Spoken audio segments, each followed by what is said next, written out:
Selamat siang Bapak Ibu Saudara yang terkasih. Kembali lagi dalam Sapa Jemaat pada hari ini. Kita akan bersama-sama merenungkan firman Tuhan. Namun sebelum kita akan merenungkan firman Tuhan, mari kita satu dalam doa. Mari kita berdoa.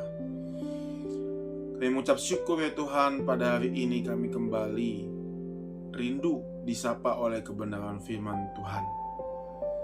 Oleh karena itu Tuhan, bersabdalah atas firman-Mu. Kami anak-anak-Mu siap untuk mendengarkannya.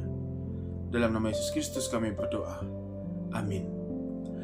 Mari Bapak Ibu Saudara, kita buka Alkitab kita dari Roma pasal 8 ayatnya yang ke-26. Saya akan bacakan untuk kita semua. Demikian juga Roh membantu kita dalam kelemahan kita.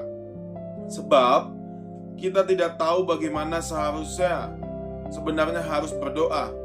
Tetapi Roh sendiri menyampaikan permohonan kepada Allah dengan keluhan-keluhan yang tidak terucapkan.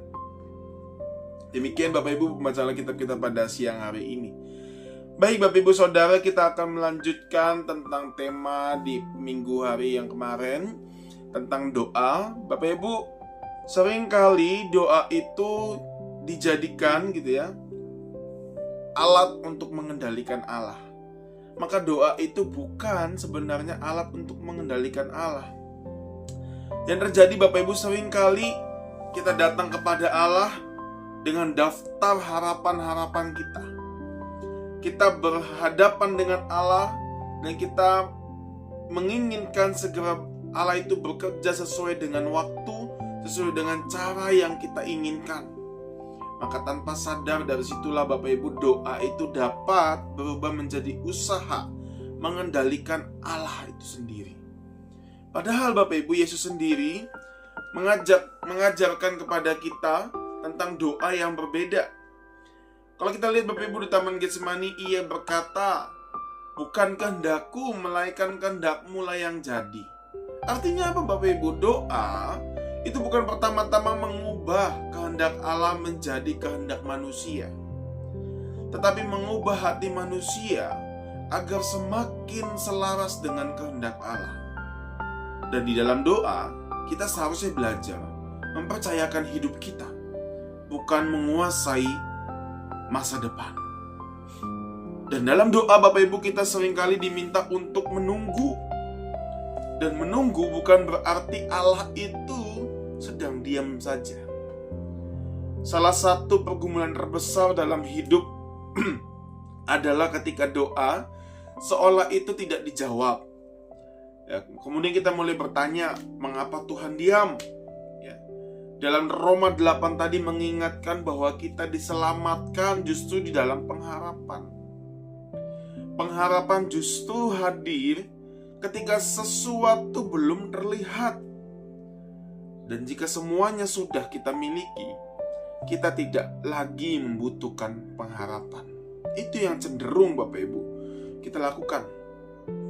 Tetapi menunggu bukanlah suatu ruang yang kosong, tetapi menunggu adalah ruang di mana kita dibentuk.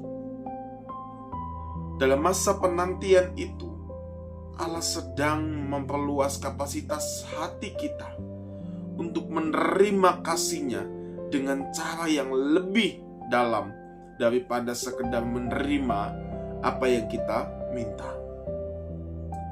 Maka Bapak Ibu, sikap hati menentukan buah kehidupan kita. Menarik Bapak Ibu ketika kita bersama-sama membaca dan mendengarkan kisah tentang penabur kemarin yang kita coba dengarkan. Yesus tidak terlalu menyoroti kualitas benihnya, sebab benih itu selalu baik. Yang menjadi perhatian adalah kondisi tanahnya. Dan begitu pula dengan doa Bapak Ibu. Persoalan utama seringkali bukan apakah Allah mendengar doa kita, melainkan apakah hati kita siap dibentuk oleh firman-Nya. Ada hati yang keras sehingga firman tidak sempat berakar. Ada hati yang dangkal sehingga iman bertumbuh hanya ketika keadaan baik. Ada hati yang dipenuhi kekhawatiran sehingga pengharapan perlahan mati. Tetapi Ada hati yang tetap terbuka, terus memelihara iman, dan akhirnya apa? Akhirnya menghasilkan buah meskipun harus melewati musim panas maupun hujan. Allah Bapa Ibu tidak hanya ingin memberikan jawaban atas doa-doa kita. Allah ingin membentuk manusia yang mampu menghasilkan buah kasih, kesabaran, kelemah lembutan, dan kesetiaan. Oleh karena itu Bapak Ibu mungkin yang saat ini masih membawa doa dan belum dijawab, jangan buru-buru menganggap Allah itu tidak bekerja. Barangkali Allah itu sedang menumbuhkan akar iman yang lebih dalam daripada sekedar memberi hasil yang cepat.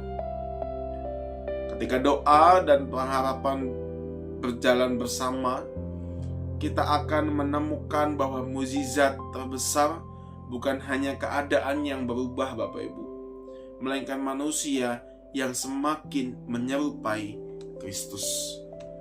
Amin. Mari kita berdoa. Terima kasih Tuhan atas sapaan firman yang pada siang hari ini kami dengarkan. Biarlah ini menjadi pedoman, menjadi hal yang kami akan lakukan dalam kehidupan kami. Sementara kami akan melanjutkan kehidupan kami, tuntun juga Tuhan, berkati juga setiap kami, agar kami dapat melewati setiap warna kehidupan, melewati setiap hal yang Tuhan sediakan bagi kehidupan kami. Terima kasih Tuhan, dalam nama Yesus Kristus kami berdoa. Amin. Demikian Bapak Ibu sapa jemaat pada siang hari ini. Kiranya Tuhan berkati kita sekalian.